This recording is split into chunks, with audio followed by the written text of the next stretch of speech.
Imaginez les hautes falaises de Bandiagara, au cœur du Mali, teintées d'ocre rouge au coucher du soleil. Accrochés à ces parois escarpées, les villages du peuple Dogon semblent défier le vide. Ce peuple est l'un des plus fascinants et énigmatiques d'Afrique. Isolé du monde extérieur pendant des siècles, il a su préserver un patrimoine exceptionnel, témoignage d'une profonde connexion avec son environnement terrestre et céleste. Si tu veux que ce savoir rare, transmis depuis la nuit des temps, continue de vivre, abonne-toi dès maintenant à la chaîne, active la cloche, laisse un like et entre avec nous dans l'univers sacré des Dogons. Aujourd'hui, les Dogons forment une communauté d'environ 1 200 000 âmes réparties à travers le Mali. Ils sont, de manière traditionnelle, à la fois agriculteurs cultivant principalement le mil et forgerons. Ils sont également connus pour leur cosmogonie unique et leur sculpture en bois finement ouvragé. Leur langue, le Dogon, se décline en une multitude de dialectes et comprend aussi une langue rituelle secrète appelée Sigiso, exclusivement réservée à la société des masques initiés. Préparez-vous à un véritable voyage dans le temps et l'imaginaire. L'histoire et la culture des Dogons vous attendent, tel un conte transmis autour d'un feu ancestral.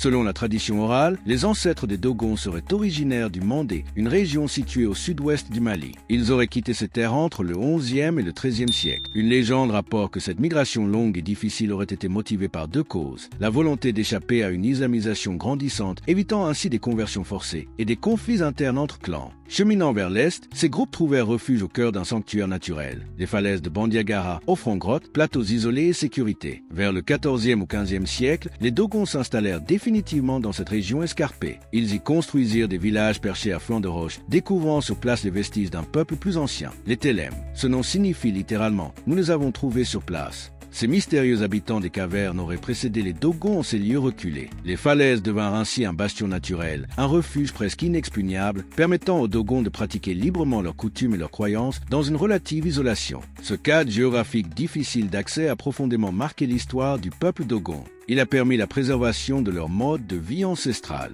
À travers les siècles, tandis que de puissants empires se formaient puis s'effondraient autour d'eux, l'empire du Ghana, celui du Songhai ou encore le royaume Mossi, les Dogons préservèrent farouchement leur indépendance et leur identité. Protégés par leurs montagnes, ils résistèrent aux invasions et aux razzias. On raconte qu'ils opposèrent une résistance acharnée aux armées Mossi venues du royaume Songhai, puis plus tard aux cavaliers Peuls lancés depuis le nord au XVIIe siècle. Ce peuple des falaises est ainsi parvenu à se maintenir à l'écart de nombreuses influences extérieures, notamment religieuses. Alors que d'autres régions environnantes embrassaient progressivement l'islam, les Dogons restèrent en majorité fidèles à leur religion animiste ancestrale. Celle-ci est centrée sur le culte des esprits et des ancêtres. Aujourd'hui encore, seule une minorité d'entre eux s'est convertie à l'islam ou au christianisme. Cette résistance culturelle face aux pressions extérieures a forgé chez les Dogons un sentiment identitaire puissant. Leur histoire est devenue une véritable épopée de préservation. Le monde occidental, quant à lui, ne découvrit l'existence des Dogons qu'au début du XXe siècle. En 1904, l'explorateur français Louis Desplagne fut le premier à les étudier de près. Il fut émerveillé par leurs villages accrochés aux falaises et par leurs traditions préservées. Mais c'est l'ethnologue Marcel Griaule qui, dans les années 1930 et 1940, révéla au monde la richesse de leur culture. Après avoir vécu parmi eux, Griaule recueillit en 1946 les paroles d'un sage aveugle nommé Ogotemeli. Ce dernier lui confia les mystères de la création selon la tradition Dogon. De ces entretiens naquit un livre devenu célèbre, Dieu d'eau. Cet ouvrage allait captiver plusieurs générations de chercheurs et de lecteurs passionnés en dévoilant au monde la complexité de la cosmologie Dogon. Aujourd'hui, l'heure est venue pour nous de nous approcher à notre tour de cet univers mythique, de tendre l'oreille à la mémoire des falaises et de faire résonner encore une fois les voix de ceux qui chuchotent les secrets des étoiles. Pour les Dogons, l'origine du monde repose sur une cosmogonie profondément symbolique, transmise de génération en génération, uniquement par la parole. Au commencement, il n'existait que Ama, le Dieu créateur unique. Ama façonna la terre et en fit son épouse. Mais leur première union fut imparfaite. De cette étreinte naquit un être inachevé, Yurugu, que les mythes Dogons nomment le renard pâle. Yurugu incarne le chaos, l'incomplétude et la parole inachevée. Il était porteur d'un langage secret que lui seul comprenait, une parole brisée, désordonnée. Pour réparer cette faille cosmique, Ama s'unit à nouveau à la terre. De cette seconde union naquirent les Nomos, des jumeaux divins dotés de caractéristiques androgynes et d'une nature amphibienne. Ils étaient à la fois humains et poissons. Descendus du ciel, les Nomos furent chargés de restaurer l'ordre dans l'univers. Dotés de la parole complète, ils enseignèrent aux 8 premiers humains 4 paires de jumeaux modelés dans l'argile, le langage, les lois fondamentales, les arts et les savoirs nécessaires à la survie de l'humanité. La cosmogonie Dogon repose ainsi sur la dualité fondamentale, jumeaux et solitaires, ordre et désordre, chaos et harmonie. Chacun de ces opposés est perçu comme indispensable à l'équilibre du monde. Chaque mythe, du renard pâle au Nomo, transmet une leçon essentielle sur la nature de l'univers et la quête d'harmonie. Un aspect particulièrement fascinant de la spiritualité Dogon est sa relation intime avec l'astronomie. Depuis des siècles, les anciens Dogons scrutent le ciel avec une attention quasi mystique. Cette observation céleste empreinte de sacré a longtemps déconcerté les scientifiques occidentaux. En effet, dès les travaux de Griol et Dieterlen dans la première moitié du XXe siècle, il apparut que les Dogons détenaient des connaissances étonnamment précises sur l'étoile Sirius et sur sa compagne invisible, Sirius B, une naine blanche que les astronomes occidentaux ne purent détecter qu'à l'aide de télescopes dans les années 1970. Comment un peuple sans instruments modernes aurait-il pu connaître l'existence d'une étoile aussi discrète, invisible à l'œil nu? Cette question a donné naissance à de nombreuses hypothèses, allant de la transmission de savoir venus de l'Égypte antique à des théories plus audacieuses évoquant des visiteurs venus d'ailleurs. Dans les années 1970, l'écrivain ésotérique Robert Kettemple popularisa l'idée que les Dogons auraient été visités il y a des siècles par des êtres amphibiens venus de Sirius, leur transmettant un savoir astronomique oublié.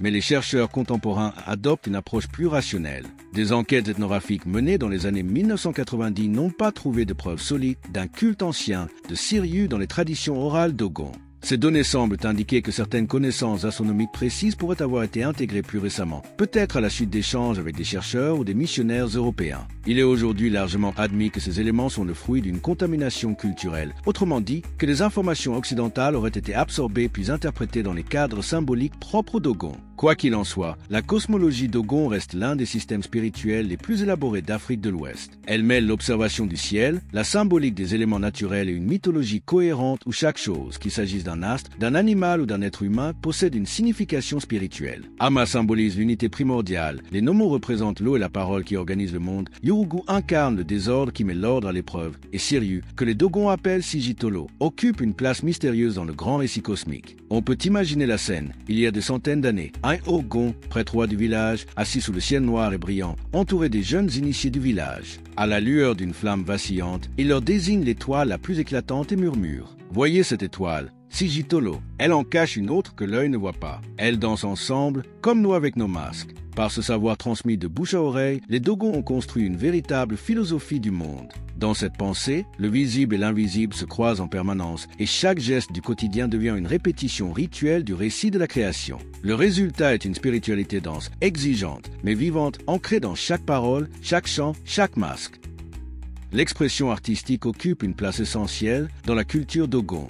Elle est indissociable du sacré et du social. L'art Dogon n'est pas un art de décoration, c'est un langage symbolique et rituel. Les célèbres sculptures en bois, qu'il s'agisse de masques, de statuettes représentant des ancêtres ou encore de portes finement décorées sur les greniers, sont pas conçues pour séduire l'œil. Ce sont des œuvres habitées d'une âme destinées à faire le lien entre le monde visible et l'invisible. Ainsi, une statue représentant un couple ancestral les bras levés peut symboliser l'union primordiale du ciel et de la terre ou bien invoquer la bénédiction des anciens lors d'un mariage. De même, les portes sculptées des greniers, décorées de figures de Nomos ou de lézards stylisés, servent à protéger symboliquement la récolte en appelant la bienveillance des esprits. Chaque motif porte un sens, chaque objet parle dans le grand langage silencieux de l'univers Dogon. Il n'est donc pas surprenant que l'art Dogon ait captivé les musées et collectionneurs du monde entier. Certaines pièces ornent aujourd'hui les galeries du musée du Louvre ou du Quai Branly à Paris. Pourtant, dans leur contexte d'origine, ces objets restent avant tout des supports de méditation, de transmission culturelle et de puissance rituelle.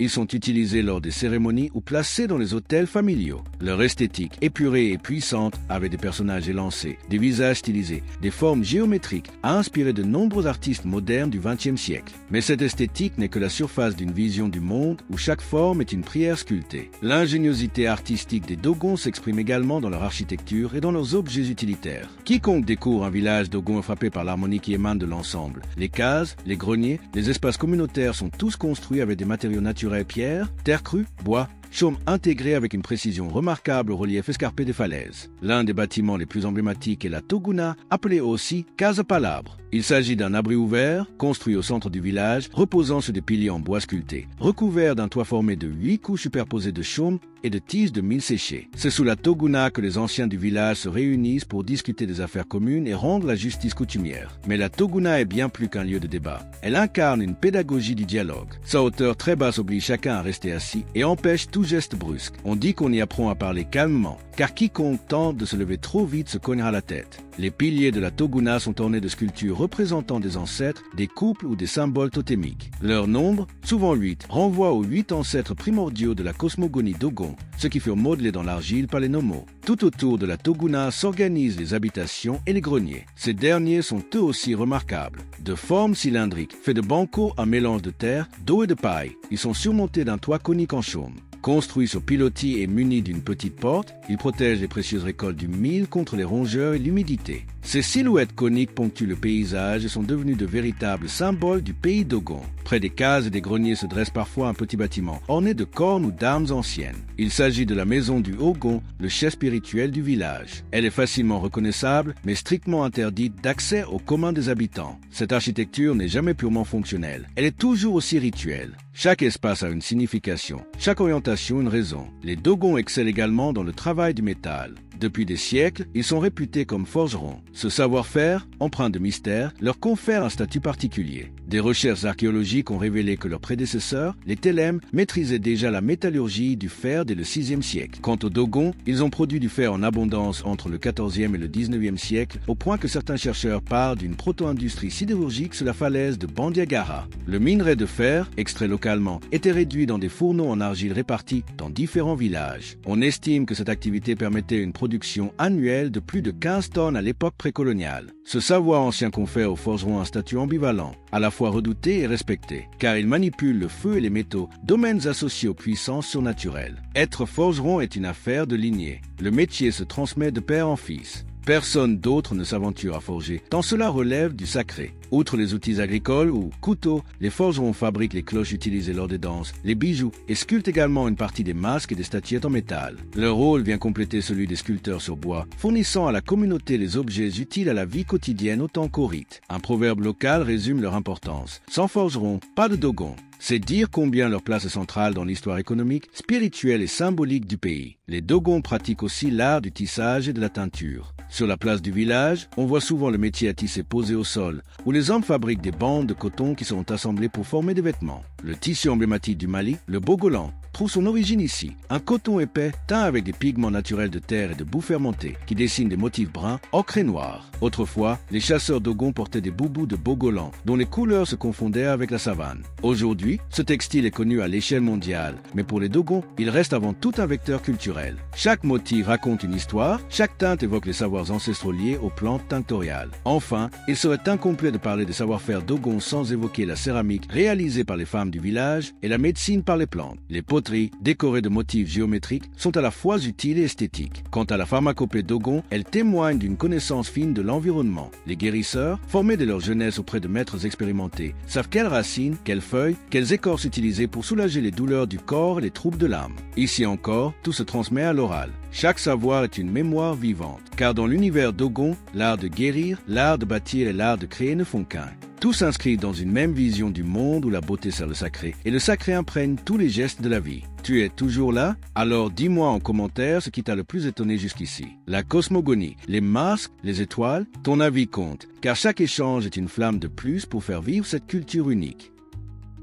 Comment une culture aussi dense, aussi riche, a-t-elle pu traverser les siècles sans livre ni écriture pour la consigner? La réponse tient en un seul mot, l'oralité. Chez les Dogons, la parole est tout. Elle est le pilier de la transmission, le véhicule de la mémoire, le souffle des ancêtres. Ce sont les anciens, véritables gardiens de la sagesse collective, qui enseignent aux jeunes les fondements du monde. Cela se fait au rythme des veillées, des rites, des cérémonies, dans une pédagogie où le silence, le symbole et le chant ont autant d'importance que la parole elle-même. Contes étiologiques, chants initiatiques, proverbes aux résonances philosophiques, épopées de fondation. La parole Dogon embrasse tous les domaines de la vie. Elle raconte l'origine de l'univers, fixe les règles sociales, révèle les mystères du ciel et dévoile les secrets des plantes médicinales. Cette éducation traditionnelle, bien qu'exemple de manuel, suit une structure rigoureuse. Dès l'enfance, on enseigne aux petits Dogons à écouter, à observer, à respecter. À l'adolescence, des rites d'initiation marquent le passage à l'âge adulte. La circoncision pour les garçons, l'excision pour les filles, symbolisent l'entrée dans une nouvelle existence, où l'on accède peu à peu au cercle de décision et aux sociétés initiatiques. Les Ogons, chefs spirituels, et les Amaganés, les anciens sages, veillent avec une grande précision à la qualité de cette transmission. Rien n'est enseigné au hasard. Chaque vérité est révélée au moment opportun. Ainsi, les mythes cosmogoniques ne sont pas transmis dans leur entièreté dès l'enfance. On en entend d'abord des fragments allégoriques que l'on comprendra mieux plus tard lorsque viendra la maturité. Ce processus initiatique garantit que le savoir reste pur, non déformé, protégé des interprétations hâtives. Jusqu'au milieu du XXe siècle, le mode de vie Dogon a peu changé. Leur isolement, dû à la rudesse du relief, les a préservés de nombreuses influences extérieures. Pendant la colonisation française, la falaise de Bandiagara est restée en grande partie à l'écart. Mais après l'indépendance du Mali, les Dogons ont vu affluer les anthropologues, les voyageurs curieux, puis les touristes et, plus récemment, les conflits politiques et l'instabilité. Jusqu'aux années 2010, le pays Dogon fut la première destination touristique du Mali. On y venait pour la beauté de ses paysages, mais surtout pour la richesse de sa culture vivante. Ce tourisme a apporté des revenus bienvenus aux communautés rurales à travers la vente d'artisanat ou l'embauche de jeunes comme guides. Il a permis aussi l'installation de puits, d'écoles et une certaine ouverture sur le monde. Mais cette ouverture a eu ses ombres. Lorsque la culture devient une marchandise, elle risque de perdre son âme. Des enfants ont parfois préféré la quête de pourboire à la fréquentation de l'école. Des rites ont été simplifiés pour plaire aux visiteurs. Face à ces dérives, de nombreux Dogons ont pris conscience du danger. Ils ont redoublé d'efforts pour sauvegarder ce qui fait leur essence. Car malgré les apports de la modernité, électricité, vêtements importés, téléphones, l'essentiel demeure. La plupart des Dogons continuent de vivre de l'agriculture. Ils cultivent le mil, les oignons, comme leurs ancêtres. Les fêtes rituelles rythment toujours les saisons. La structure sociale tient bon. La parole des anciens n'a pas perdu son poids. Le peuple Dogon incarne ainsi, aux yeux du Mali et de l'Afrique, une force culturelle exceptionnelle. Il montre que l'on peut résister à l'érosion du temps, préserver son identité sans se fermer au monde, transmettre sans écrire. Leur histoire est celle d'un équilibre entre adaptation et fidélité, entre ouverture et enracinement. Une leçon pour tous les peuples. Au fond, on pourrait résumer la saga Dogon par une seule image. Imaginez un feu de bois allumé au pied d'une falaise, quelque part à Sanga ou à Ségou. Autour de ce feu, tout un village rassemblé. Le soir est tombé depuis longtemps. Les étoiles brillent dans le ciel pur, et Sirius, cette étoile si chère au Dogon, scintille plus fort que les autres. Un ancien, drapé dans son boubou, se lève lentement. Sa voix est lente, grave, posée. Les enfants se taisent. Les jeunes tendent l'oreille. Il raconte comment Ama créa la terre, comment naquirent les jumeaux Nomo, comment le renard vola la parole, comment l'harmonie du monde fut restaurée par la sagesse céleste. Derrière lui, des masques sacrés reposent dans l'ombre, accrochés au mur, prêts pour la prochaine danse. Le vent du soir charrie l'odeur du mil entreposé dans les greniers. La falaise se découpe dans la nuit comme un géant protecteur. Et la flamme du feu danse. Comme la mémoire, comme la parole. Ainsi se transmet, de génération en génération, la flamme de la culture Dogon. Une flamme fragile mais tenace, qui vacille parfois, mais ne s'éteint jamais. Le peuple Dogon, héritier d'un passé légendaire, poursuit sa route entre la terre et le ciel. Il marche dans les pas de ses ancêtres avec dignité, avec silence, avec constance.